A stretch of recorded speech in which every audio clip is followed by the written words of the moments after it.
हमने अपने पदाधिकारी और कर्मियों के कल्याण के लिए लगातार कार्रवाई की।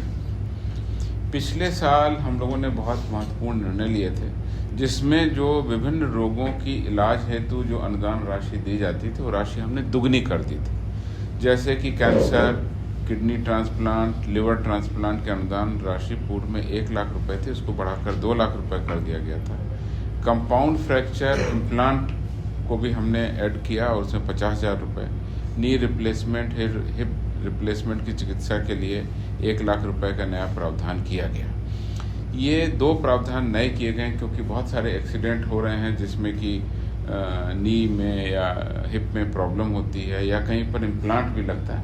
तो ये जो चिकित्सा का अनुदान है ये पुलिस कर्मियों और पुलिस पदाधिकारियों सभी के लिए हमारे जो कल्याण कोष हैं उनके माध्यम से दिया जाता है और लगातार हम लोग इस पर कार्रवाई कर रहे हैं। पिछली बार हमने इसकी राशि डबल कर दी थी।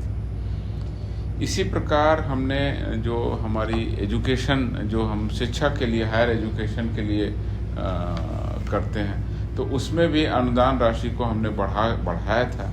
जैसे कि पिछली बार MBBS और IIT पाठ्यक्रम के लिए अनुदान राशि 48,000 मिलती थी, ये बढ़ा के 60,000 कर दी गई।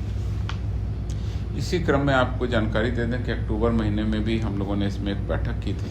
बिहार पुलिस केंद्रीय जो गवर्निंग बोर्ड है इसका कल्याण कोष का, जिसमें DGP अध्यक्ष होते हैं, उनकी अध्यक्षता में एक बैठक की गई। उसमें बहुत सारे मामलों का हमने निर्णय लिया है और इसमें जो पिछले मई महीने के बाद के जो भी मामले पेंडिंग थे, जो बोर्ड में डिसीजन नहीं हो पा रहा था, वो सारे डिसीजन को हमने लिया और कल्याण कोष से 27 आवेदनों को स्वीकृत करते हुए 14,75,000 रुपये का भुगतान किया। इसके अलावा अन्य मामले 294 थे, उसमें भी हमने 62,75,000 रुपये का भुगतान किया। बिहार पुलिस शिक्षा कोष से सहायता अनुदान हेतु 573 आवेदन मिले, जिसमें हमने 1,03,88,800 रुपये उस बैठक में हमने स्वीकृत किए। स्पष्ट हो रहा है कि हमारे जो उच्च शिक्षा के लिए हमारे पास बहुत सारे आवेदन आ रहे हैं और ये भी शो करता है कि पुलिसकर्मी के बच्चे अब हायर एजुकेशन में जा रहे हैं, जो बहुत अच्छी बात है और किसी भी प्रकार से कोई व्यवधान न हो उनकी उच्च शिक्षा के लिए। इसके लिए ये हमारा जो कोष है ये बहुत लाभकारी हो रहा है। 1,03,88,800 रुपये का अनुदान हमने उनके लिए स्वीकृत किया। उसके अलावा जो मृत्यु हो जाती है और उसके बाद जो परिवार है उसकी देखभाल के लिए उनके आश्रित को 20 वर्ष तक हम लोग अनुदान देते हैं, उसमें भी 6,06,000 रुपये कुल 52 आवेदनों को हमने दिया है।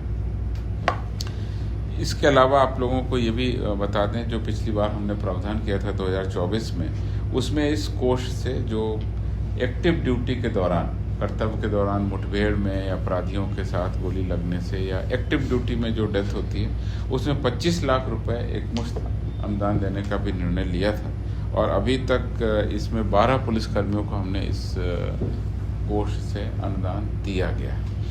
इधर एक और हम लोगों ने जो महत्वपूर्ण निर्णय लिया, उसमें बिहार पुलिस और बैंक ऑफ बड़ौदा के बीच हमने MOU किया। उस MOU के तहत हमने विशेष पुलिस सैलरी पैकेज का उनसे निर्धारण कराया और उस विशेष पुलिस सैलरी पैकेज में अब पुलिसकर्मियों की जो सैलरी है वो बैंक ऑफ बड़ौदा के जो खाता है उसमें जा रही है।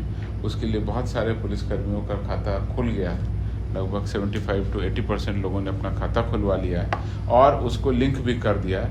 तो अब ट्रेजरी से वो सैलरी जो है वो उनके अकाउंट में जा रही है और इसी क्रम में उसमें उनको बीमा सेवाएं भी मिल रही हैं। बैंकिंग सेवाएं तो मिल ही रही हैं, जैसे ATM कार्ड, डेबिट कार्ड, बहुत सारे लोन की सुविधाएं हैं, बहुत सारे और भी फ्री सेवाएं हैं, वो तो बैंक ऑफ बड़ौदा दे ही रहा है, बीमा भी दे रहा है। तो उस बीमा के तहत जो साधारण भी मृत्यु होती है या किसी बीमारी में मृत्यु होती है तो उसके लिए 20 लाख रुपए देने का प्रावधान है।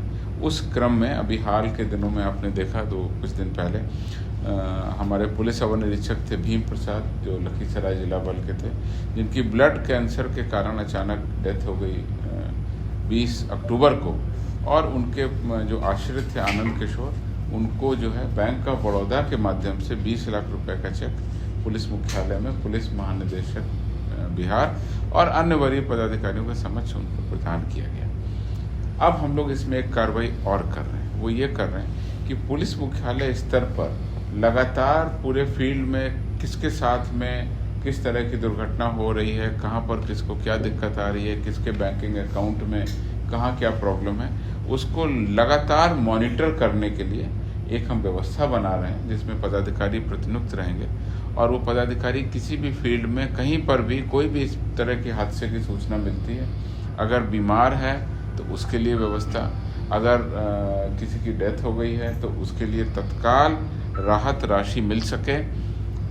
मृत्यु के मामलों में जैसा आप समझ रहे हैं 2-3 तरीके से उसको राशि मिलेगी। एक तो जो सरकारी व्यवस्था है वो उसको मिलेगी, एक हमारे पास बैंक ऑफ बड़ौदा की व्यवस्था है वो मिलेगी, और एक जो हमारा अपना कल्याण कोष है जिसके बारे में आपको बताया, उस कल्याण कोष के माध्यम से भी उनको राशि मिलेगी।